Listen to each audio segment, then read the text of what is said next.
Welcome to the Level 1 Lounge. Grab your controllers and strap in for our uneducated take on anything and everything gaming. We're going to start off, hit the time to hit the power button because we're going to start booting up. Now, instead of doing introductions, we're going to do things a little bit differently. We're going to start off with what everyone is playing and your game of the year. So, and my name is Agent Maverick. I will be trying to keep everyone here in line, but we're going to go in no particular order. Chewy, do you want to discuss what you are currently playing this What year? about yourself, man? Well, I've actually been playing Final Fantasy 16 a lot more. The DLC was announced. I haven't got to it, but I'm actually replaying that right now. Got God of War ready to go with the new DLC there as well. Really excited to get into that. Roguelite's not really my thing, but it's going to be interesting to see how that's going to pan out. So I'm super excited for that. I know you've been kind of bouncing around with Assassin's Creed on your Steam Deck since you picked that up, but have anything else on the go these days?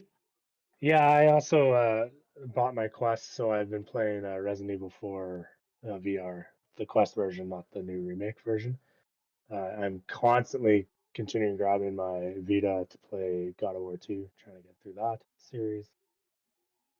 Uh, and then two that kind of always sit on the back burner are Cyberpunk 2077 and my Phoenix Rising. Okay. Yeah, You know, I got Cyberpunk on the back burner too. I got it on PlayStation 5 with the update. I haven't had a chance to get to it. It's definitely on my list though as well. So, how are you liking that one though so far? so I actually bought it on sale to test out my PC build, and it runs pretty good on the PC. But man, like that, I understand it's 720p, but on the Steam Deck, it runs almost flawlessly. Nice. All right. Next up, we got Irish Bandit. What do you got on the docket these days? Lately, I've been playing Final Fantasy VII Remake. I'm on the intermission portion of that. I've also been playing Death Stranding recently, or as some people like to call it, the Norman Reedus walking simulator. Yeah. Yeah. which is totally fair. Yeah.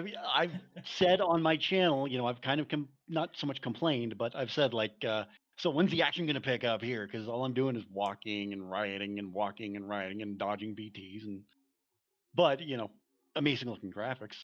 I've also been playing a game from the developers of the Life is Strange series called Tell Me Why. Very, very fascinating game. Just well done so far. Done in 3 chapters. I'm on the 3rd chapter right now, and the story is going somewhere. It's emotional and very, very deep. You Would be a found a good rabbit term. hole, did you? I found a Yeah. rabbit hole. Yeah. That one I think I seen on Game Pass for a little while ago. I might have to check that one out. It's not one that's really typically would have grabbed my interest, but I'll No, me neither. check But I into saw an that. article on it saying that it was free in the month of June. I figured, what the hell? Pick it up. It's Uh, free. If I don't like I did it, well, it's see free. I did see a little bit of your stream as well with Intergrade with the dog. Yeah, I'm still trying to And get that past getting past that damn dog. Yeah, I struggled on that one a bit too. No, so don't feel bad there. that was I'm gonna actually get past part that. I never even realized that was even a thing, actually, to be honest. So yeah, I think I'm due for a replay before Rebirth comes out. So, all right. Well, we got Ryder with us here as well. So, Ryder, I know you've been jumping into Call of Duty with your streams these days. Do you have anything else on the go? Well, Modern Warfare 3 is going to be the majority of it. I've been playing a lot of the multiplayer. Haven't really touched on Warzone yet. I've played a grand total of 1 game on the new Warzone map. Feels pretty good though. But for other games, the new seasonal update for Diablo 4 just came out. There's a new Christmas event, if you really want to call it that. It's basically just another event. You go around, kill stuff, collect loot. But you get cosmetics for Merry turning in Christmas. certain amounts of. Yeah, exactly. But yeah, no, Diablo 4 I've been still playing a lot of. I've been playing a barbarian for season 2. Actually had a lot of fun with it. I've almost got the battle pass fully leveled up. I think I'm down to like the last 3 or 4 levels. But yeah, so far this is my highest leveled character to date. I think I just hit 78 or 79 with this particular character. Other than that, I've been playing. I still play a lot of modded Slay the Spire. There is a mod that I play called Downfall, where you can actually play as the enemies. You can actually play as the bosses going through Slay the Spire. So it's a super super cool mod. I don't know if it's available on the console versions, but if you have the PC version, I definitely do recommend do get Downfall. It adds a whole new twist to the game, and it just adds all new kinds of play styles to it. It's super super fun. That is a thing I need to look into if I can mod on the Steam Deck. I've 'Cause never that looked into sounds- it, but I hope you can, because modding just makes so many games so much better. It's a Linux PC, like it should be doable. So You would think so. yeah. Yeah. All right, Rock, what about you? I know you've been busy with work, but do you have anything that you've got on the go? I know you picked up a couple games with the Xbox sale here the last little while. Yeah, I've been working pretty hard, but when I'm off, I've been playing some Starfield, Diablo, and I'm kind of interested in this Slay the Spire mods because I picked that up. I know it's been out forever, but I just started playing it not too long ago, and it's pretty addicting. And then just like a little bit here and there, playing some Need for Speed Heat, getting around on the vehicles and driving around. Nice. Yeah, and I did pick up Jedi Survivor, Cyberpunk, and what's the last one that I picked up again? Red Dead Red Dead Redemption, Redemption wasn't it? 2. Yeah. Looking forward to that as well. So I absolutely loved Jedi Survivor. That was definitely one of my picks for the year. It was fantastic. Speaking of picks of the year, we're gonna go over our picks for the year as well, briefly as well. Now the rules are with Game of the Year for us is that we're going to talk about the game. Our pick of the year that game could be from any year, any genre. Basically, it's just whatever new game that we played that was new to us this year. So we're gonna try going in opposite order. So Rock, what was your pick? it was very early on in the year. I played quite a bit of it, over 100 hours, pretty sure, and it is Assassin's Creed Odyssey. I really enjoyed that. Something you guys will get to know about me is I'm pretty late on games. I like to pick up things on sale, so that game's been out for a while, but I really enjoyed it earlier in the year. Well, I mean, I just picked it up and I got the Nexus for the Quest, so that Cassandra's story, right? That's her story plays into that game. So I had picked it up. I haven't played it yet, but I'm excited too. I'll probably it start is Fallen Order next year. Cassandra or Alexios that you have the pick of, but uh, Cassandra is the canon character from what I understood. But better late to the party than never, though, right, Rod? Yeah, exactly. But I can't. Exactly. I can't blame you on that. The Assassin's Creed series, it's pretty near and dear to my heart as well. So glad to see that you enjoyed it. Glad to hear that you enjoyed it. That is a massive game. I think I spent almost 200 hours on it on my first playthrough. All right, Ryder, how about yourself? Game of the year. Well, it'll be a much more recent game. It actually did come out earlier this year, and I did actually have a chance to play it on my birthday. So this was back when I was trying out the YouTube thing for a little bit. So for those of you who were part of it, you guys know my pick of the year: Final Fantasy 16. Absolutely amazing story. The music was epic AF. I think I can't remember if it was Uematsu or Soken that did the composition this time around. I think it might have been Uematsu. But either way, whoever did it did an absolutely bang up job right from start to finish in terms of the music. It played great. It felt great. The story was great. I haven't quite gotten around to finishing the platinum yet. I'm still trying to find the time to kind of squeeze through each of the chapters on Final Fantasy mode, but that one is my pick of the year. I that was a great game. That one is one out of 2 games that brought tears to my eyes that I physically wept at the end of the story. It was phenomenal. The only gripe I have with that game is it would have been nice to have the regular enemies be a little bit harder to fight. I found in some cases they were a little too easy. Boss fights and hunts made that game. It was a great pick. Yeah, I can agree with All that. right. I think the fights could have been a little more challenging for some of the regular, like the roaming mobs. Absolutely. How about you there, Irish Bandit?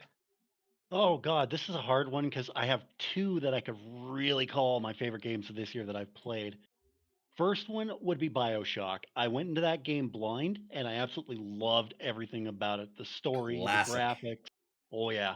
That was really good game, really fun. It had its frustrating moments, especially Frank, the final boss.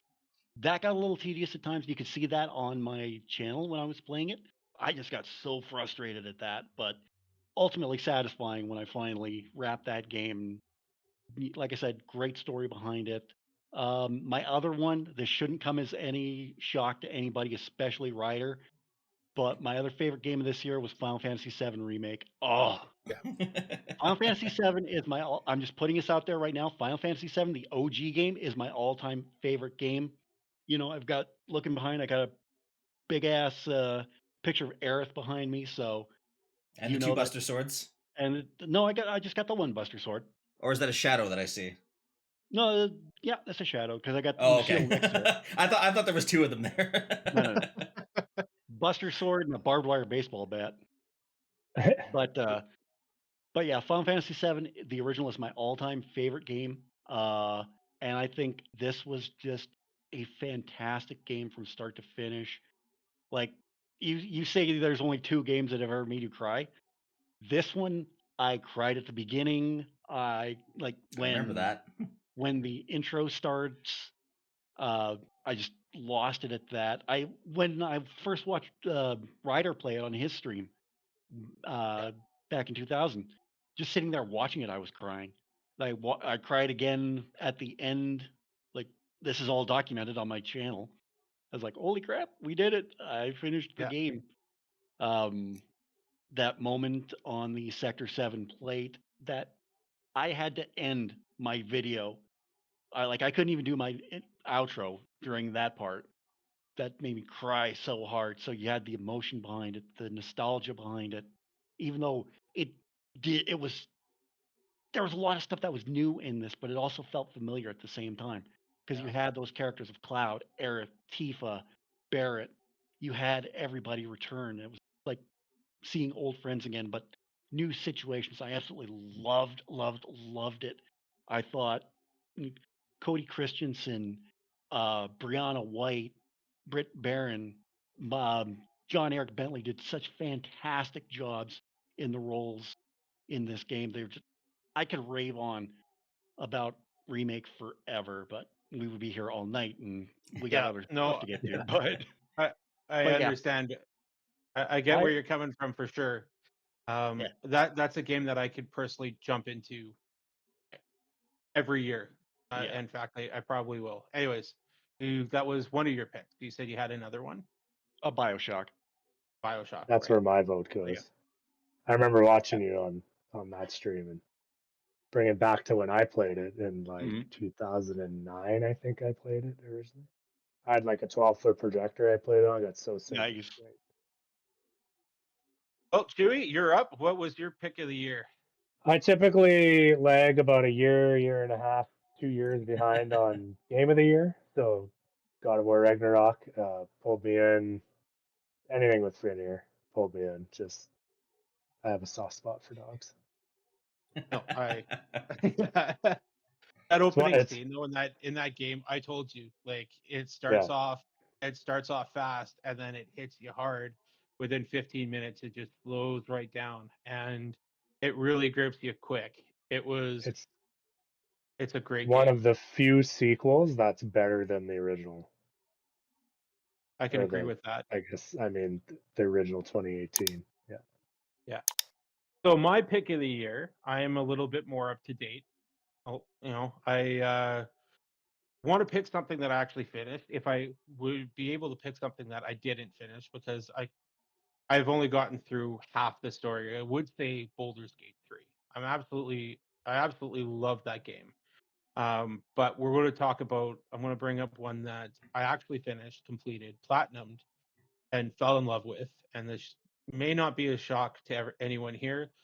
But Spider-Man 2, or ones that I actually finished. Shocker. Yeah, yeah. Dun dun Um, dun. If I had got my hands on it this year, that definitely would have taken over for Ragnarok. I think so. Yeah. The character development was there. There was a lot. There's certain things that happened that were unexpected. Obviously, we know that Venom is in the story, and the way that he was portrayed was amazing. There was a lot to really enjoy with that game. And having the symbiote saga included, with Peter's side, and having Miles involved in that situation just added a whole new dynamic. I absolutely love that game. I will definitely be jumping into it with New Game Plus when that comes out. So it definitely high up there for sure. That got announced today, hey? The delay on it? Oh yeah?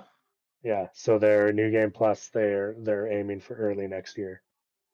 Yes, I did hear about that. I actually did see that post here about an hour or so ago. But yeah, I'm really excited to be able to get into that. I do have a few things on the docket, but that I'm excited for that's going to be coming up. But that will be covered on another podcast.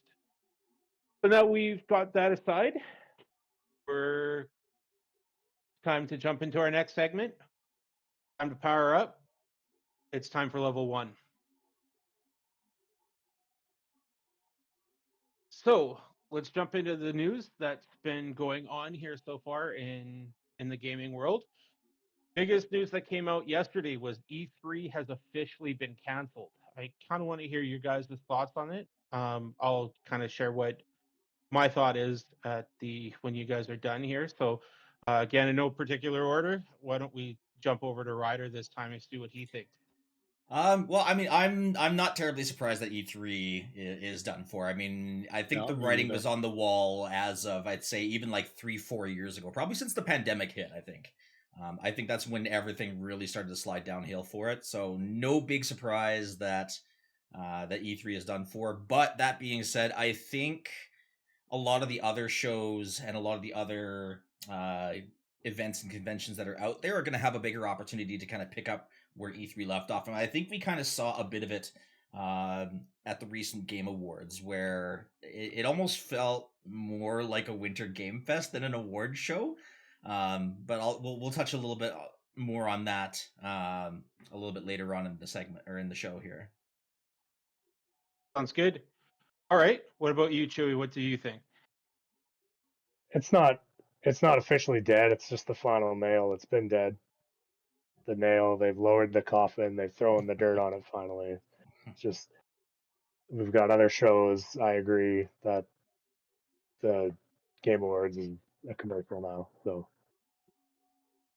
Fair enough. All right, Irish Bandit. I think a lot.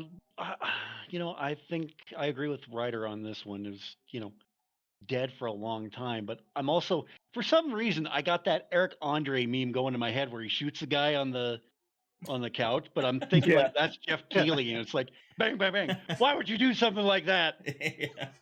yeah, Yeah, But for I mean, sure. Jeff Keighley's just sitting there going, "Yes, I will take over now." No, that's for sure. Yeah, How about you, Rock?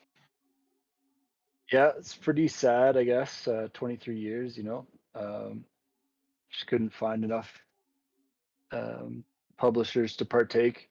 I think, yeah, Rider Pride, you nailed it when you said it's just another thing that the pandemic kind of ruined. You start doing the thing where you stream it online, then all these developers and the console makers, they look and they see, oh, like we can do that. Like, why aren't we doing that? And then yeah. When you had before you so know it, many pulling out at one time, it's like, wow, this is really going downhill. yeah, they No, don't need the big conference. It's global versus California, right? And just easier to stream from wherever they are. For sure. My take is I think it was dead as soon as Sony left. Sony and Nintendo basically dropped out, I would say. Um, Sony, of course, the way I kind of see it, it's kind of like that line from Avengers. They want their name in lights. They're a diva. They want everything focused on them, and I think that was kind of the biggest thing where things started going downhill. I'm happy that these developers have the chance to actually do their own shows, though.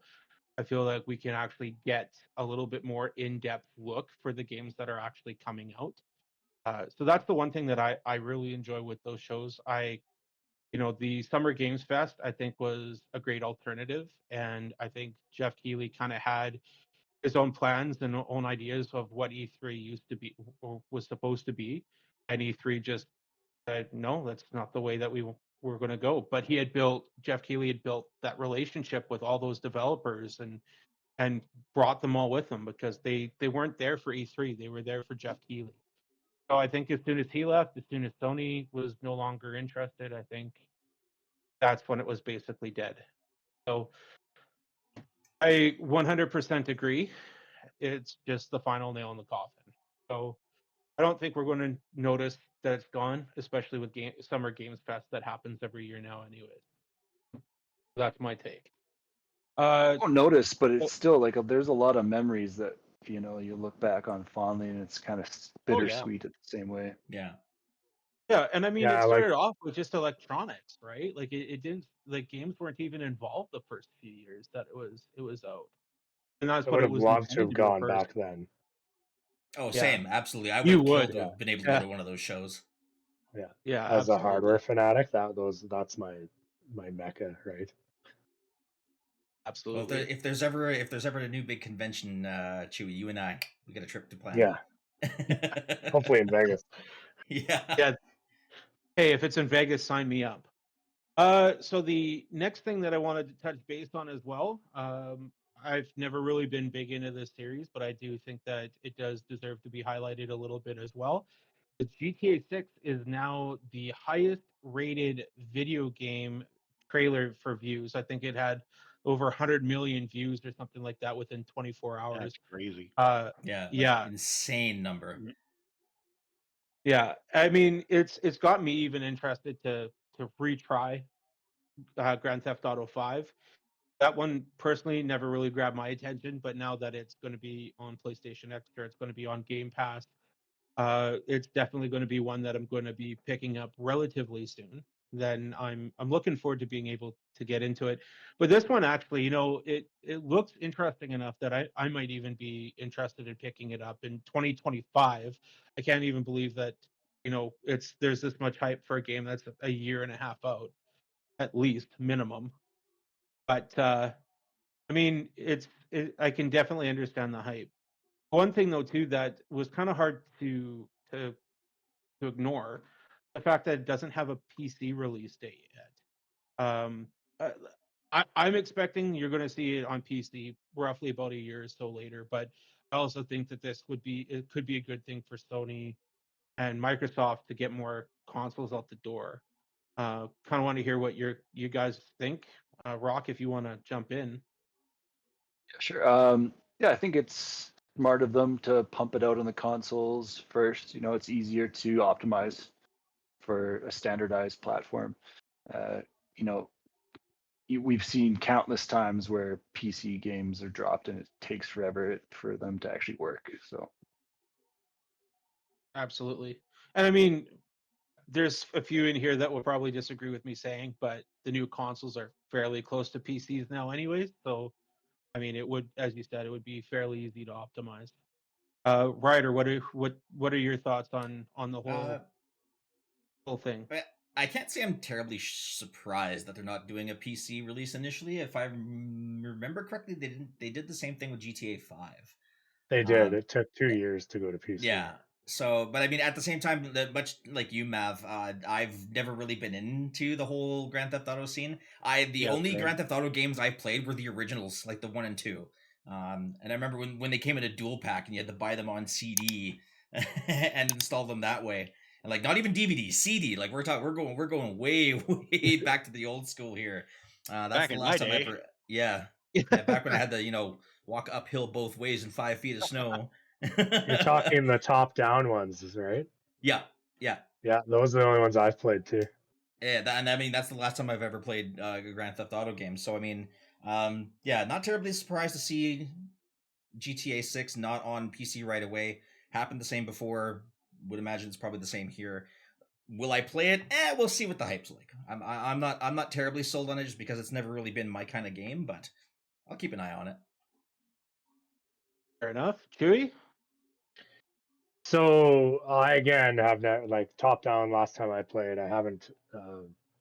GTA has never really grabbed my attention, but this one seems like it has I love a story. This one seems like it has a really good story through that character that they feature in the trailers. I get that got me looking back at 5, and there's like 3 kind of main characters that they have a story run through. So I'd probably pick up 5 as well and play through it. I might even go back further and play. What does everyone love? Not Vice City, San San Andreas. San Andreas, Andreas. yeah. Yeah, I Yeah. might even go back and play that one. So Oh, like Rock, I like to go again. back. Yeah. Sorry, Rock. I said, oh, here we go again. This is Yeah. one of the lines from Yeah. San Andreas. All right, Irish Bandit, your thoughts? Much like you guys, I never really got into the GTA games. So I didn't even play the top-down ones either. So I honestly and truthfully, I really don't have a dog in this fight. So there's a lot of hype behind it. I know that much for sure. But yeah, that's my thoughts behind it. Fair Okay. enough. I think the only thing that may All right. catch your attention might be like the voice acting list. Maybe. And I mean, they had a lot of real world references as well. I mean, there's even the Florida Joker that's now trying to sue Rockstar for using his appearance. I think he's now asking for something like $2 million, and he's threatening 3 days, and he's got an army of lawyers and stuff going and ready to sue. I don't know. In that case, I just think if it's a parody of a lot of these things. So I mean, I don't even think it's really worth talking about here much more. The next piece of news that we have is that the game developer. There's actually some news for the game developer from the day before. I know Chewy was wanting to kind of talk about that a little Yeah, bit because he was Fantastic following the Folding was. development. Yeah, I've been well. I mean, my favorite game is The Last of Us. I've been playing games with you for a long time, but really since 2016 on release day of The Division, it looked like it merged those two together. Really, really hopeful for it.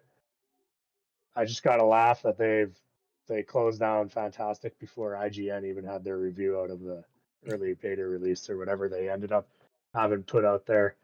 It really just seemed like a scam to get eyes on them for their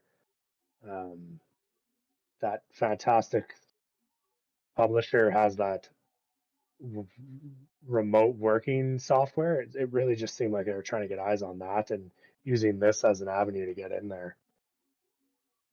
Oh, I could kind of see that, but I do have to say though, it was the most viewed game on Twitch this last weekend.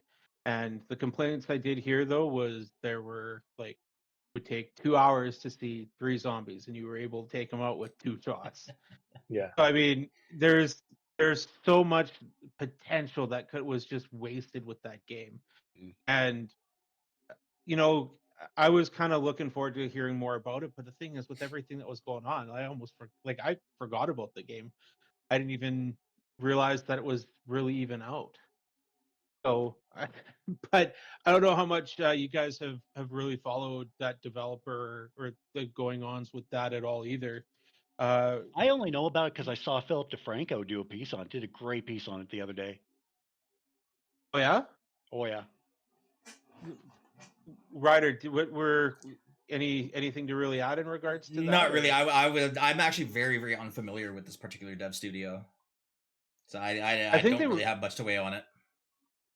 I think that they were actually fairly new, from what I understand. That this was actually going to be one of their first games, and they dropped a bunch of money into it, and now they're going, well, we got to pay back the people that invested in us, and that's why we're closing. Is we just don't have the money to actually pay for it.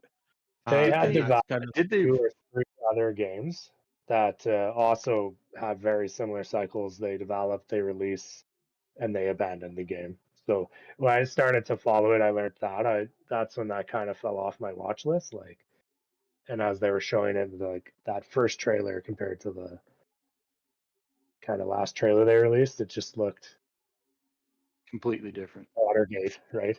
Puddlegate or Yeah. whatever they call it. Yeah. It ended up being an extraction game, like a Dark Zone and Division. Oh, okay. Yeah. Yeah. All right. Well, we'll move on to the next piece of news.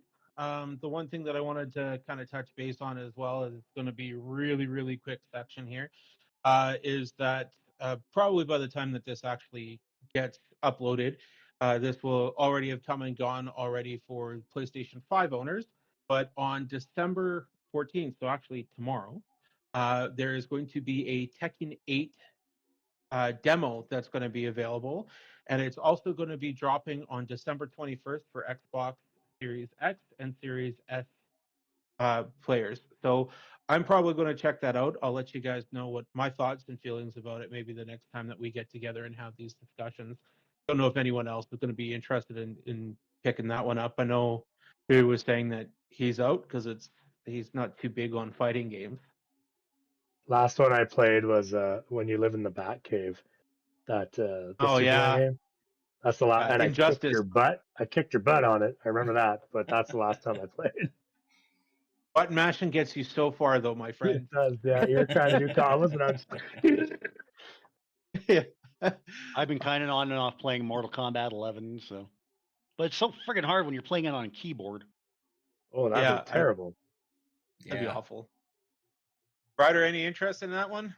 Not really. I've never been much of a fighter type. Like even the Mortal Kombat series, I've kind of, I wouldn't even necessarily say feigned interest, but like I've been like, oh, that might be cool, and then it just it wears off pretty quickly. So I don't know. The novelty was never really there for me. And then the feeling passes. Fair enough. Rock, I know this is going to be kind of up your alley, and I mean, it's free to try, so I'm sure you're going to be picking that up for Series X next week. Yeah, I'll give it a shot. I haven't played Tekken since like an arcade game though, so I don't know. Yeah. All right. Well, we're going to get into the meat of our next segment here. So we had the video game awards last week, and I mean, that was a heck of a show. There's a lot to kind of go over there. Rather than going through each individual uh, category, I thought we would just highlight the games. So I wanted to start off by asking if there was any big surprises for winners for you guys that really grabbed your attention. For me, I think, I was thinking about this, and I think really it was for performance. Like I thought for sure either Ben Starr or Cameron Monaghan would have gotten best performance. Not to say that the guy who got it was bad or anything, but I figured it'd be one of them. I could get that. Clyde's character in Final Fantasy was the reason why I cried at the end of that game. But I think and I'm not trying to undercut what you're saying at all, but I think the character uh, that was portrayed in Baldur's Gate with the Astarion, he was he's become a very, very beloved character, and I think that was the biggest thing on why he ended up winning that award. As much as I agree with you, I really think that there should have been some kind of recognition there for him as well. There's So, been a lot Ryder, of you talk got to about. smile. I'd say there's been a lot of talk on social media that Astarion has actually started making people question their sexuality. I wouldn't be shocked.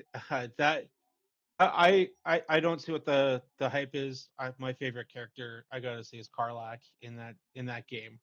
I don't know, her attitude, like very bubbly, but you get her into a fight and she's just murderous and full of rage. I absolutely love that with that character. But not to undercut, the character that they went with for performance. Brock, any surprises there for the awards? Yeah, mine was just, and it's just because I don't think it was really maybe my kind of game, and maybe I'm a little bit ignorant with this, but it's just Hi-Fi Rush for sound design. I think you were saying, Travis, or the H Maverick, that there was another game that probably could have done better, but I think it was partly developed by Bethesda. Am I right? I believe so. I'll check into Yeah. that So actually.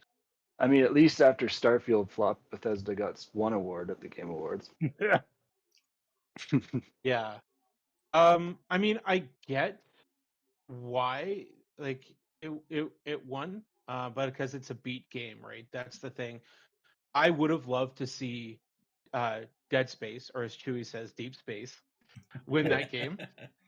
Win that category. I played Dead Space basically with a headset the whole time, and I could hear the squishing and the crackling and stuff in the background, and it really amplified the ambiance and the echoing in the halls. It was phenomenal. That was my take. But I also understand Hi-Fi Rush. I mean, that one, it dropped. It was a shadow drop, if I remember correctly. It just Microsoft saying, "Hey, it's on Game Pass. Go play it," during one of their showcases. I never had a chance to really play it here myself, but I get it. It's a beat game, so it's it would probably be high on my list personally if I played it. Chewy, what about yourself? I don't follow along fast enough to have a surprise, or close enough, I guess, not fast enough, to have a surprise on who gets what. And, I mean, out of all the games that won awards, I had played Cyberpunk 2077, and that's a pretty old game already. I mean, you would think so, but with with the way that the updates have been occurring and the new DLC, I Well, I really mean, it think got that best ongoing, right? So, yeah, absolutely. I feel that CD Projekt Red really breathed new life into that game personally. So I mean, I get it. And by the way, your answer for the developer for Hi-Fi Rush was actually Tango Gameworks. So I do not see them being connected to Bethesda. So it was kind of an individual or indie studio that developed it. I mean, I'm kind of glad that they did get a little bit of love for that as well. So just checked into that there. Um, for me, I don't think there was any really big surprises. I'm like a lot of people that are out there that I would have loved to see Spider-Man get some nomination or get some awards. But I also, the grand scope of things, I feel that the games that did come out this year, they were so good that it's hard for them to compete. I feel that Spider-Man 2 kind of had the same treatment that Horizon did in 20, what was it, 2017 or 2016, whenever it came out for the first game. Um, but which that Horizon? game was Forbidden West. Uh, that game was overshadowed by uh, there was Legend of Zelda that year, and I mean there was no way that that game was actually, you know, Horizon was going to beat Forbidden West, and so I understood that, but I think Spider-Man kind of had the same issue, was that it just there's too many competitors. There's too many good games that just overshadowed it. And I think that was the problem. Um, I understand people being upset about it to an extent, but I think we were very, very lucky with the games that we did get this year. And I think that's the takeaway that we should get, that Spider-Man was snubbed because there's just that many good games. Mhm. And the one thing I would have, it's kind of a shame because I understand the reason why it wasn't brought up, but it was according to GameSpot. It was the #1 selling game in the U.S. this year as well, and there was no talk about it at all at the Game Awards, which was Hogwarts. And I understand that there's a lot of controversy that's floating around that, and I think that's what kind of pushed that out of the category as well of getting any kind of nominations. But overall, I enjoyed that game. Um, and it's definitely going to be one that I'll probably get back into and replay at some point. But I get that situation though for sure. If I But remember correctly, it's getting a pretty big update DLC as well, isn't it? I haven't had a chance to check into that, but I will do so here. But I'll get back to you on that for sure here in the next few minutes. Um, the I think the biggest winner, of course, that goes without saying, is Boulder's Gate, though, Oh yeah, for the Game they Awards this absolutely year. raked this year. Oh, they did. I mean, the awards that Boulder's Gate got was, of course, Game of the Year, Best Community, support, Best RPG, Best Multiplayer. I'm sure that there's a couple that I forgot in there as well. But I believe there was a total of 7 awards that they had ended up getting. Um, Absolutely deserved. I don't think anyone other than Ryder and I have played that one. Chewy and I have had conversations about eventually getting together and doing split screen with that. And for me, it's one of those games that, like, I feel like I want to sit down and play Boulder's Gate, or I want to play D&D, and my friends aren't available for tabletop. I want to jump into this and kill some time for the next few hours. And I think it's going to be a very, very long time before I finish the first run through. But I also think that it's going to be one of the games that's going to sit on my hard drive for basically ever. So, I mean, I can't say enough good things about that game for sure. But I'm sure none of you guys were surprised for Game of the Year this year. No, it was a pretty good lineup. So, but yeah, not surprising that that Baldur's Gate won it this year. It got a lot of accolades very very quickly, especially considering the fact that it was in open beta for like 2 years before it finally hit an official release. And I even picked it up like right when it hit open beta. So, I was playing it with all of the bugs and all the missing quests and all the missing voice lines and all the weird crap like that. Like even when I stopped playing it and it finally hit full release, I noticed that like even playing through it again, which basically felt like playing it through for the first time, there were so many various little changes here and there that made it feel like a whole new game. Like even right from the very very beginning, when you're trying to escape the Illithid ship, um, there's this one part where you fight these imps, and then you have to kind of climb through a couple of tunnels and then climb out on this upper deck and things like that. They got rid of that entirely. They removed that whole entire section because it Oh, was entirely unnecessary. They just basically kind of said, you know what, we don't need this part. Cut that part out. We'll just skip you right to where you need to be. So it was kind of nice that they did it that way.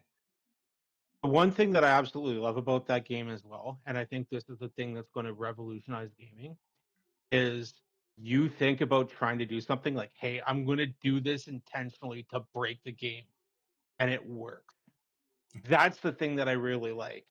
I mean, there were videos of people stacking boxes up with a druid turning into an owl bear and then body slamming an enemy to take them out and just doing crit damage right off the bat and taking groups of enemies out. And so that concept right there was absolutely incredible. And I think that a lot of developers are going to be looking at that for a guideline of where to go for their games. That's the one thing that I think a lot of people are, hopefully a lot of developers take away. Um, but I mean, I wouldn't have expectations too high as of yet.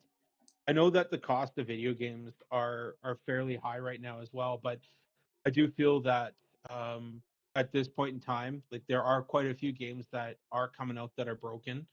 But at the same time, updates are happening. A lot of these developers are really trying to step up their game and releasing better products with updates. And I feel that some cases they get maybe a little too much flack, but that's just my take. I like I don't mind paying a little bit extra for a game that run smoothly like Baldur's Gate personally. But I'm also not on the train of buying games after they're patched and fixed. I'm normally the day one buyer, which is why a lot of people come to me like Chewy to borrow my games, because they know that I'm going to have the game sitting on my shelf gathering dust after the game's been touched. And Case I'm in gonna point, get it Callisto after it's Protocol. patched and working. Yeah, but I want to replay it after it's patched and working, and appreciate the fact that it was patched. Chewie's basically a living portion of the meme where you have that guy standing on the sidewalk going. Yep. Yeah, basically. Yeah. The next big winner I thought was Alan Wake 2. I haven't played that series as of yet. The amount of nominations is really, that game's really started to grab my attention. But I I would like to kind of work through the series a little bit more. Alan Wake, Control, and maybe even Quantum Break before I even pick up Alan Wake 2. But that is become very, very high on my list. But was there any real shockers there with that one winning best game direction, best narrative, best art direction, best best performance was actually Neil Bourne as well. That was for Baldur's Gate. So I put that in the wrong place. But anyways, those other two: best game direction, best narrative, best art direction. What were your thoughts there? I never really played it. I was never Same. much into the horror series, or the horror genre, I should say. So yeah, so I can't really speak much on it. So you played, I think you played Alan Wake and I've and played Control. Alan Wake. I haven't finished Alan Wake. I have finished Control. That actually, to me, I'm late to this game, so my impression of it is that is out of left field for me. Like I don't know how followed Alan Wake was to begin with, and I got to Control 2020 when it was free on PlayStation Plus. It's great, and you'll love it when you do play it. The I'm getting told that. as the Golden Path campaign guy I am, there's lots of it's all the side quests missions in that game that make it worthwhile. I haven't played Alan Wake 2. It's on the list. I got to finish Alan Wake, but since Remastered came out, I want to restart on that, but got to find the time. Fair enough. Rock, thoughts? You're sitting there nodding along. No? No comment. No comment. Fair enough. How about you there, Irish Bandit? Much like you guys, I haven't played any of the Alan Wake games, so Alana Pierce says it best. He's a dick to his wife. I'm going to say this. I didn't know how to take the dancing scene in the Game Awards. I thought it was a little bizarre, personally. yeah. But I also understand that there's a little bit more to it when you actually play the game. Apparently, it does make more sense after you've completed Alan Wake 2. But I definitely feel that it was a little out of left field. And just to jump back just for a second, with the one question that you brought up there, Chewy, about Hogwarts and DLCs, there are no plans for DLCs for Hogwarts at this point in time. I did hear with you at one point in time that there was actually a possibility that they may have been looking at Quidditch. I haven't heard of anything at this point in time. Quidditch And is at its this own point, standalone. I thought there was like a big update that they were doing with story missions and stuff. Who knows where I heard that. I mean, it's possible. I mean, there's new DLCs that are coming out everywhere. I mean, even Well, this Final wasn't Fantasy DLC. It 15 was a free upgrade. update. Okay. Yeah. I mean, it's still perfect example. God of War. There's an update there too. Cyberpunk got that update as well. So, I mean, it's nice to see that there are some free options that are coming out for those DLCs. So I don't think that there was a huge surprise for a lot of the other games. The one that I was a little surprised about was Forza Motorsports getting the award for innovation and accessibility. I thought that was a little surprising. But I mean, it. I don't. I haven't had the opportunity to play it with those settings, and personally, I think that's one thing that I wouldn't need, but it's great that developers are incorporating that into more games. I know, Chewy, you do have color deficiency as well for your site. Is there any games that have really popped out for you for when it comes to accessibility for the color impaired, I would say? So no, all they ever do for No? color blindness is put that brown filter on it, so it just looks off to me. What my big gripe is like they need to do for red green deficiency, instead of putting that brown filter on it, pink filter, whatever, they need to make the red health bar yellow or something that pops on green. I know Has there's a there lot ever of been a games game that that has done that? there Some are games quite a have. few I games don't out know there if that this do one it. has. Yeah, there's tons that do, but a lot Yeah. just do the filter. Yeah, Final Fantasy 14 is actually a really good example of it. You can quite literally like not only can you add like the color filtering and whatnot to make your visibility a little bit better, but literally every aspect of your HUD you can change the color for. Yeah, and that's what more places need to, or more studios, developers need to be doing. For me, well, you guys have played Division or Division 2 with me when we're in the forest, and like I don't see that enemy. Like you got this red bar running around, and I got leaves. Like, and then the Well, reticle's got to turn red on a green background. Like that's not helping me at all. it did also win best racing game as well. Rock, did you have a chance to play it when it hit Game Pass by any chance? I don't think I did. No, I've played the other Motor Forza games, but didn't get a chance to play that yet. No. I think I had it preloaded. It's one of those games again. All on my back burner. Other things kind of overshadowed it. So I'm right there with you too. Uh, so of course, we kind of touched base on it as well. Cyberpunk 2077 got best ongoing. Um, I mean, it would have been nice, as I said before, it would have been nice for this game to be released without any issues. I personally feel that the PlayStation 4 and Xbox One kind of held that game back a little bit from what the game could have been. Um, and at launch. And I think that there have been enough additions, enough patches, and updates that have really made that game really worth getting into. So I do feel that that's a well-deserved award. The one thing that I was kind of confused about though was it was up against MMOs, and that's typically a category that is for MMOs, but it's not. So that was one thing that kind of came up that I thought we could kind of touch base on. Ryder, you're kind of nodding your head there. Yeah. Wanted to dive into that? Yeah, that one was my biggest surprise for the awards, especially going up against Final Fantasy 14, which did win the award the previous year. I mean, I guess it's just my own definition of what's considered ongoing. But that being said, not to take anything away from Cyberpunk, because I mean they basically gave it the No Man's Sky treatment.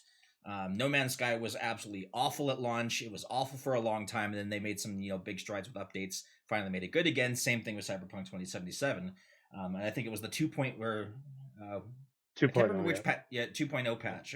Well, no, 2.0 would have been would be the new DLC, but the one previous, I think it was 1. Might have been like 1.5. I think was like the big bug patch. Like this is like it was like 4 pages long of bug fixes, and it really kind of brought the game back to what it was supposed to be at launch. But yeah, and in terms of it being an ongoing game, considering it's only got the one DLC, like even the patches prior to that didn't really add anything new to the game. So how that one got through as ongoing is beyond me. But that being said, I mean they definitely have made some big strides. But yeah, comparing it to Final Fantasy 14, I mean Final Fantasy 14 has a new expansion coming out this coming year with Dawn Trail. and then they just finished up with Endwalker as well. So Endwalker, I'm pretty sure wasn't even out when they won the award the year previous. So um, yeah, I don't know. That's my biggest. That was my biggest surprise for the Game Awards this year. I could see that. Actually, Final Fantasy 14's been one that I've been kind of interested in. The only thing that's kind of held me back from jumping into it is the monthly fees. I realize that there are free versions, but I am Have you it is heard about going to the be critically acclaimed Final Fantasy 14 with the free trial? you know paying for it monthly is the one thing that really turned me off from it, and that's probably one of the few Final Fantasy games that I will be passing on. And it's kind of a shame because it does look fantastic. Um, but it is what it is. So I mean, and then going back to that category, I do think it would have been. I'm glad that Cyberpunk got some kind of recognition, but I kind of agree that it would have been nice to see an MMO. Was there an MMO that you would have liked to see there, Rock, that would have been thrown up there? Because I know you're kind of into it as well. Me, sorry? Is there any MMO that you would have liked to see thrown up into the best ongoing that I may didn't not have really been play included? any MMOs this year, to be honest. So Nothing to really add this. How about you there, Irish Bandit? I mean, last MMO I played was Lost Ark, and I kind of lost interest in that after a while. Which I've been thinking I should get back into that, really, because that was fun. For some reason, first thing that came to mind was Ark, but I think it's just because we've been hearing so much about Ark 2 and everything as well. I think a lot of the stuff that we've kind of talked about the awards. I think one of the things that I think we should probably highlight, and I know Ryder is itching to talk about this issue, was how the developers were seeming to be rushed off stage. I do feel that they should have had a little bit more time in the sun. We're talking about people that are basically used as cannon fodder when it comes to game development. They create a game and then they're out the door and trying to get into another position and developing at the next project. And I feel that they would have deserved a little bit more respect and have a little bit more time to actually have those conversations instead of getting the Christopher Judge treatment and trying to be played off within 10 seconds of his speech there at the beginning of the show. But I know that that's kind of a point of contention for everyone here. So, Ryder, I know you're itching to talk about it, so I'm going to let you go first, but I'm going to jump to Rock probably here right after. Okay, I'll try not to make the speech too long. So,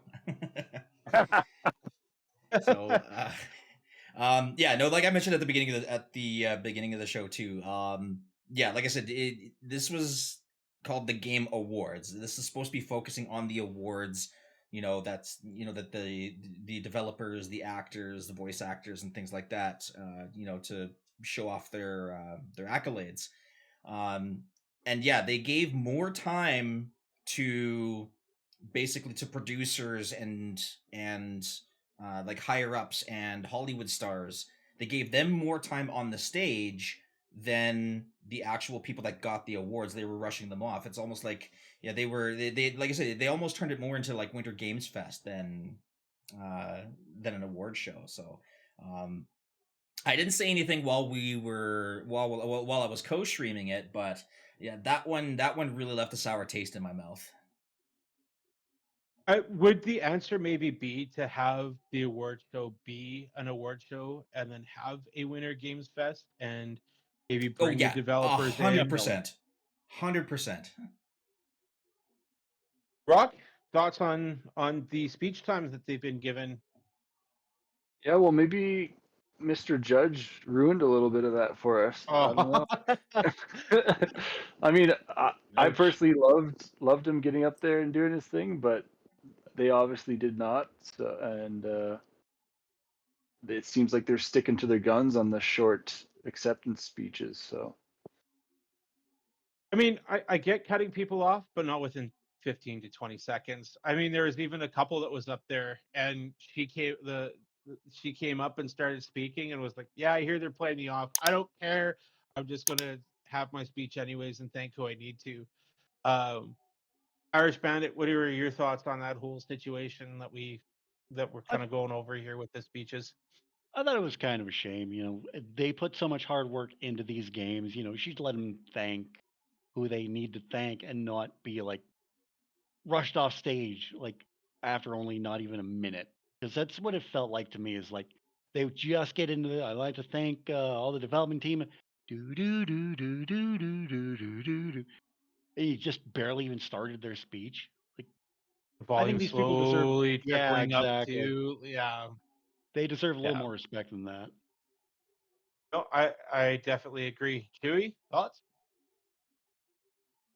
I watched it after the next morning, and the dancing came on. I scrubbed through that. So I like my Game Awards was all the speeches, and it was done in about the length of Christopher's speech last year.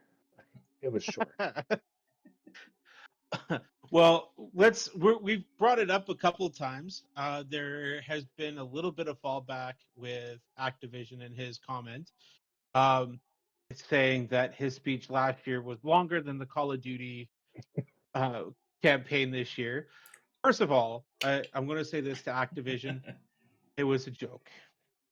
Don't be so It petty. was not. It was not in like it was a joke, and he knew that there was going to be backlash. Otherwise, he said, "Well, Oh, he that's even the said it. developer I'm never going to work for Yeah, again." there's truth in humor He, though. yes, and the thing is, talking from a perspective of a person that buys Call of Duty for the campaign, when I heard 4 hours, I canceled my pre-order. But that's me. I understand, people like Ryder getting into it, doing the multiplayer, doing zombies. And, the zombies will be the reason that I will eventually pick it up and buy it on a very deep sale. And sales are already starting to happen for it. I've already seen it down as listed at $69.99 already, and it's been out for Nice. what, a month? So Yeah, I, took me a while. over my head. But I get the appeal. That's the thing. Like for somebody that plays it for the campaign, I know there's the people like me are few and far between. And for me, it was kind of a disappointment to hear that it was only 4 hours. Ryder, I think you're the only one that played and completed the campaign. So it sounds like, we probably all could with an evening off. Yeah, I But mean, the fact that I could finish the entire Modern Warfare 3 campaign in basically what amounts to one whole stream sitting, because I had some interruptions and whatnot that night, so I couldn't quite finish it that night. But yeah, when I booted it up the next day, it was over in like I only missed like 15 minutes away from Yeah, it. that's what it So really felt like. My particular take on it too is, Chris Judge, in the words of Eric Andre, why would you say something so controversial yet so brave? That's two Eric Andre Yeah, references we got in one episode. yeah. But because it was funny. I've That's seen the why you said it. backlash. Yeah, like I've seen the backlash on Twitter, on Threads, X. Sorry, I still call it Twitter. I really don't care. But yeah, on Twitter, on Threads, on Blue Sky Social, across a couple of Facebook groups, and you kind of look at it and you take a look at the response of the devs, and then look at the response of the players. And the response of the players completely echoes almost in 100% form of what Chris Judge said. And yet the devs are like, well, how can you say such a thing and whatnot? Where's the lie? Yeah. Yeah. Like if I can finish a campaign in one stream sitting, just one, like why am I paying It sounded to $70 for me a like it was DLC? supposed. Yeah, it sounded like to me it was supposed to be a DLC. Thank you. That was actually Yeah. going to be the point that I was going to lead into here, was the intention was for it to be a DLC. And basically it turned out, Activision Blizzard merger finally happened after over a year of slogging in the court. The FTC is still trying to fight the merger when it's already completed. It's a losing battle. I mean, they're going to do whatever they can to make the money back, I think is going to be the perspective. I just hope that they consider quality going further rather than quantity when it comes to those games. But I mean, that's this my is take. Activision we're talking about. Yes, but you got to also realize Bobby's no longer going to be there soon, right? And there's going to Understood. be a shift in dynamic. So I'm kind of hoping that would, you know, change things a little bit myself. But I'm a little bit of an optimist, and I know Rock and Chewy like to ridicule me for being optimistic with stuff like this. Uh, and sometimes it is warranted. And in this case, it probably will be. But it's the whole thing that I said about how I think that Call of Duty is not going to be leaving Sony anytime soon, because Microsoft is going to want to make sure that they bring in that money to recount, like, get every dollar back they can to pay for that deal. Thoughts there, Rock? Do you have anything to add? Yeah, I just hope it is a big wake up call for Blizz Activision. Diablo's kind of been a little bit of a nothing burger. Like, I really enjoyed it this year, but I've been trying to play it some more and just kind of not quite as much enjoyment out of it as I did like Diablo 3, Diablo 2. And yeah, Call of Duty, like you said, it was slated to be a DLC. They released it as a full blown game. It's a huge disappointment, and they kind of deserve to be put on fire or put on spot for The that. blast, I actually have some quotes from some of the devs at Treyarch. please. Uh, Yeah. they responded on Twitter to Chris Judge. So one of them was from Tickle Matter. He's associate art director at Treyarch. He said, "Imagine having short user engagement once your game is consumed. Can't relate." So, and I mean, it's so weird to be comparing a multiplayer game to a story-driven game, but he Yeah. also has a point. Uh, and then I think you shared today, Agent Maverick, that the grossing games right now, like money-wise, and Baldur's Gate wasn't even on there, and we got Call of Yeah. Duty on second, so they're still winning, which is crazy. And The even other last quote year's is, title is still on there. Yeah. Yeah. yeah, and the other quote is from this Ijinkia Limea. He actually deleted the tweet after, which is funny, but he says, funny, yeah, the metrics that COD absolutely destroys all the God of War games, probably combined, in is also equally laughable. So there, That's Yeah, but definitely some shots back, shots fired. But, I gotta say though, God of War is a story-driven game. It's kind of like, comparing apples and oranges, Yeah. did because Call of again, Duty win a Game of the majority Year award? never. They're No. they're both fruit. Why can't you compare them? Because an apple is an apple and an orange is an orange. They're both Yeah. Well, that fruit. must mean you hate Acidity, bananas. So So what that's a about fun grapefruits? the one last thing that I wanted to talk about in regards to the actual awards themselves, is going to be the fact that HBO The Last of Us won Best Adaptation. I Not don't shocking. think that was a shocker for anyone. Nope. Um, I think that this is going to be a little bit of a surprise take, but I think that it was almost thrown up there because they didn't really have anything else to really throw up there this year. But first of all, I absolutely loved Gran Turismo, but I don't think it deserved to be nominated. And the reason being isn't the fact that it was it's it isn't a video game per se. It's based on like an actual event, a historic, like something that actually happened, a true story. It's not incorporated of an actual video game, and that's the only thing that my thought pattern of why I was a little surprised that was even nominated. But of course, nothing was going to beat The Last of Us from HBO. That series was phenomenal for best adaptation, at least this year. Outtro is really big into it. We've sat down and watched every single episode when it dropped. I know Rock joined us a couple times as well, so I know you guys maybe have a few things to add in regards to that as well. Do we? So I don't think it was the only one. The anime usually does really good adaptations of video games. That Cyberpunk cartoon on Netflix, that's amazing. Although I guess that's not really an adaptation as much as a spin-off. But yeah, I've watched Last of Us twice. I made my partner watch it and gave them nightmares for the 8 weeks we were watching it or whatever. Especially with the granny and the Yeah. moss coming out of her mouth.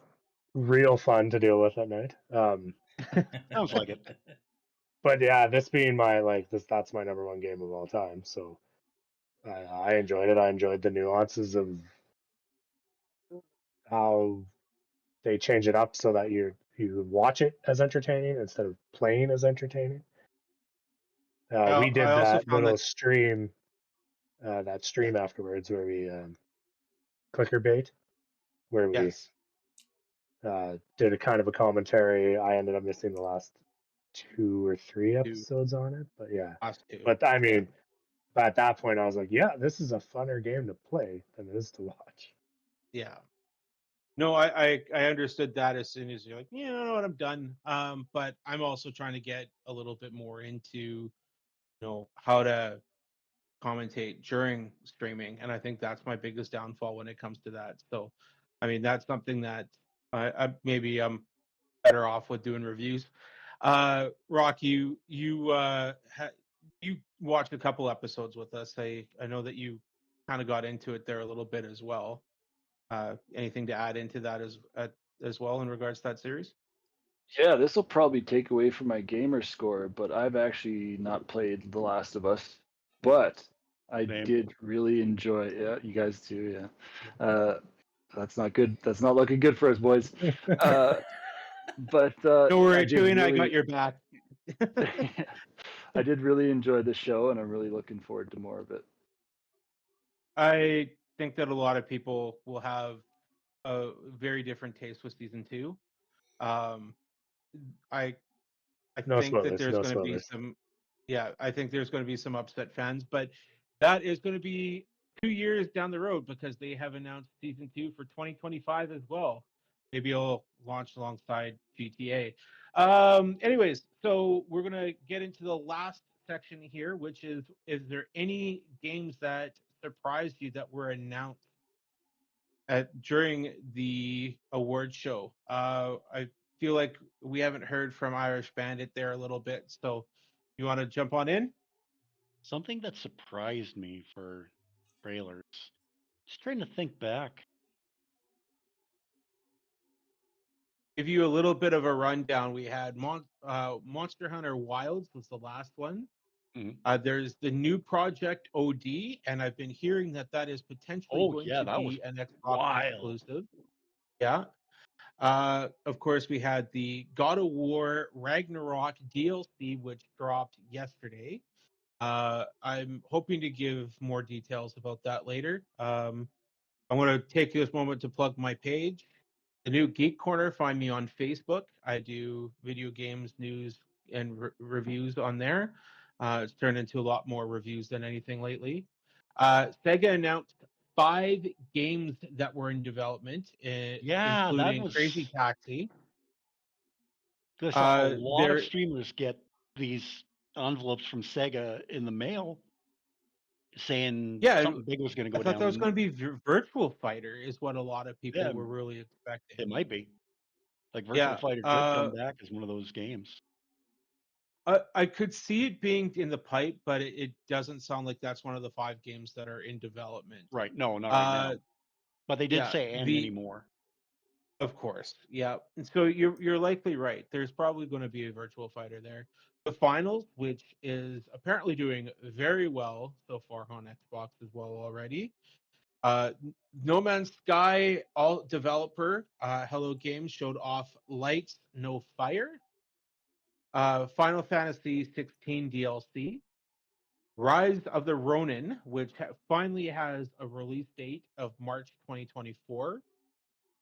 There was, of course, yet another Skull and Bones release date revealed, which I don't know if we'll see. Ubisoft is kind of struggling there. Bloom and Rage. Dragon Ball Sparkling Zero. I know that probably got Rock kind of excited, as big of a nerd he is in Dragon Ball Z. Oh man. No Rest for the Wicked. BioWare Veterans new RPG. I don't think that one had a title yet. Then there was also Blade. I don't know if that one's going to be listed here. Dead by Daylight.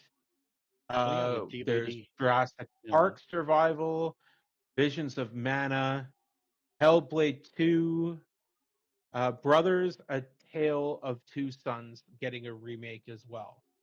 So, and then of course, Black Myth Wukong has finally a release date as well, coming August 20th, 2024.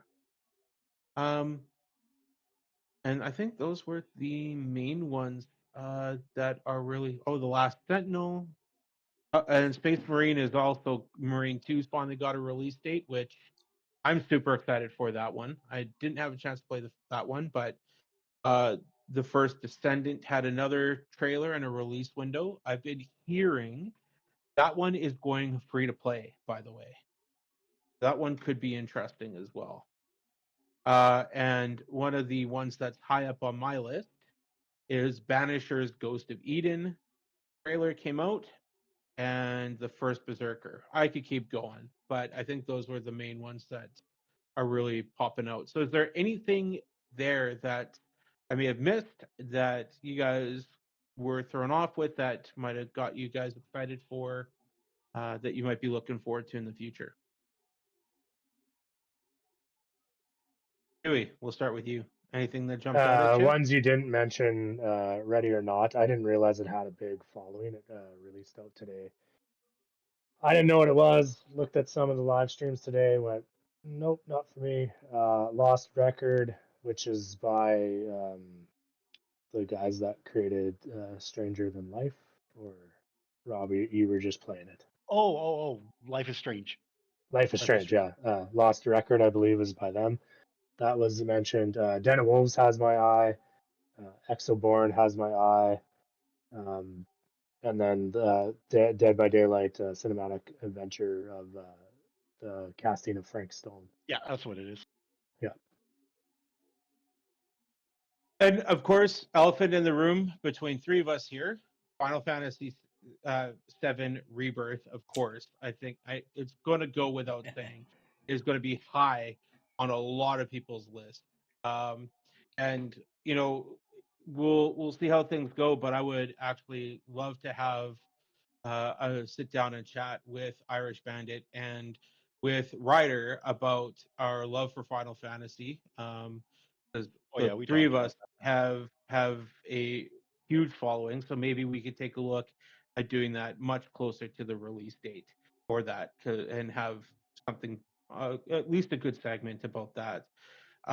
But I will for say me, that after the Game Awards was done, I went and I watched the full trailer, and then I watched it again, and then I watched it again, and then I watched it again, and and then you watched it one more time. then I watched it one more time, and every time when they started on that performance with Aerith, I just broke down. That's just a beautiful trailer. That is going to be a real interesting scene when that plays out. Oh yeah. And I have a feeling that's probably going to be one of the platinum trophies, is that you're going to have to go on the Ferris wheel date with all the available characters at the time. So you're going to have to replay it through and go on a date with Aerith, with Tifa, with Yuffie, with Barrett. I'm curious. My biggest thing that I'm curious about is if that scene is going to happen.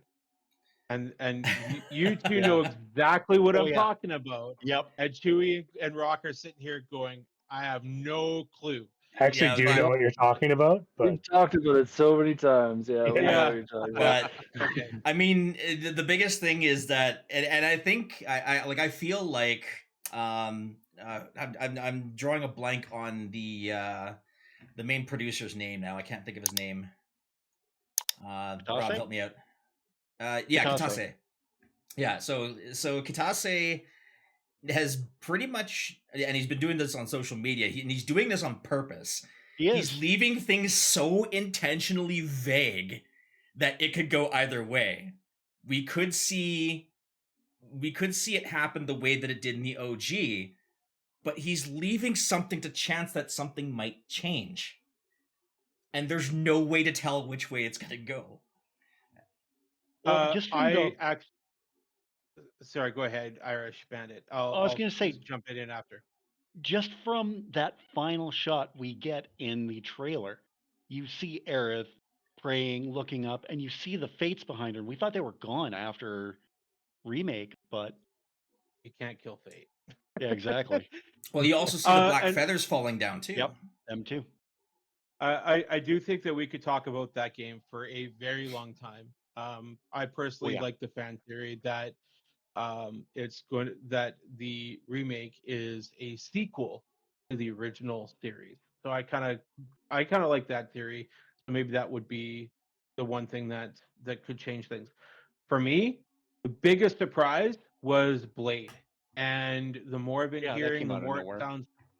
Yeah, and so Disney released a statement earlier in the last day or two that they are going to get the Indiana Jones treatment. So we should be probably expecting that to be a PC Xbox exclusive. Of course, I'm not able to confirm anything at this time. I can't speak on anyone on for that, but that was my biggest takeaway and my biggest shock of the Game Awards. Um, but the one game that I think outside of Final Fantasy is Banishers. The more I've been hearing about that game, the more excited I'm getting.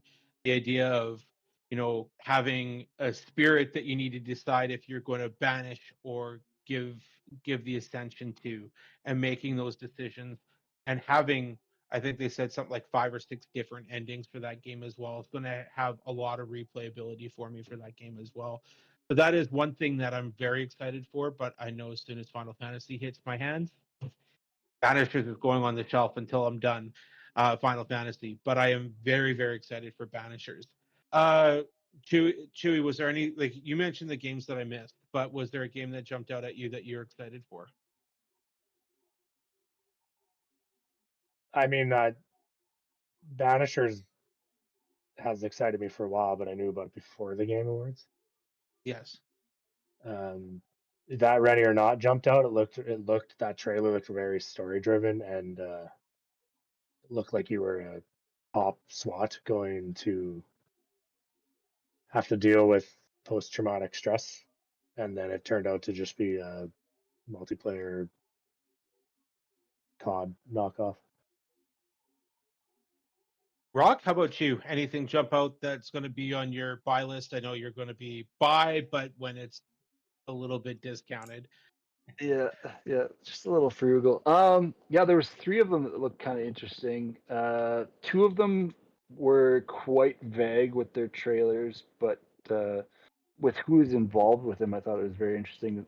First one was, I can't remember if it's developer or what his role is, but he's been involved in like a lot of the Rockstar games. Is the last Sentinel. Yes. That looks really good. Then, of course, we had Matthew McConaughey on stage. All right. Yep. Yeah. Love that guy. And he's doing kind of like he commented on how he's familiar with time dilation, right? And this new video game, Exodus, I think it's called, Yes. So yeah. is going to be like some kind of space time dilation game, which is right up my alley. That sounds very cool.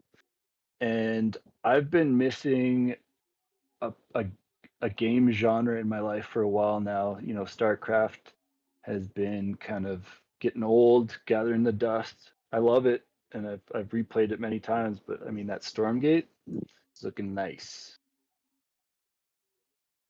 And with those types of strategies, do you think that a game like StarCraft, with after the purchase of Activision Blizzard, will ever hit console? You ever see that happen? Yeah, it'd be really tough, you know. They've done it before. They've had StarCraft on, I think it was like N64 and maybe even PlayStation. So it can be done. It's definitely not going to be like there's not going to be a competitive scene, I don't think. But I mean, prove me wrong. Maybe there could be. That'd be quite an interesting thing watching people action per minute on their on their controller. But I could see it happening. I'm not sure it's going to be hugely popular though. I as we both know, or as everyone knows, I'm an optimist. I would love to see it on console, but I personally don't think it's going to happen. This is the one time that I'm going to be a little bit of a pessimist about it. I did ask you guys about it at one point in time. I really thought at one point that was happening, but the more and more I've been hearing about it, the more and more I'm kind of, yeah, I would have to look at getting a PC, which I know a couple people in this group would love to see me pick one up, but for me, console gaming is Good. kind of where I Good. am. I'll build it for you. You just got to give me a budget. All right. Well, Irish Bandit, anything else that jumped out at you that other than Final Fantasy? Other than Final Fantasy, I think maybe the fact that Hideo Kojima and Jordan Peele are teaming together for a game. Holy crap. That's going to Mind be blown. good.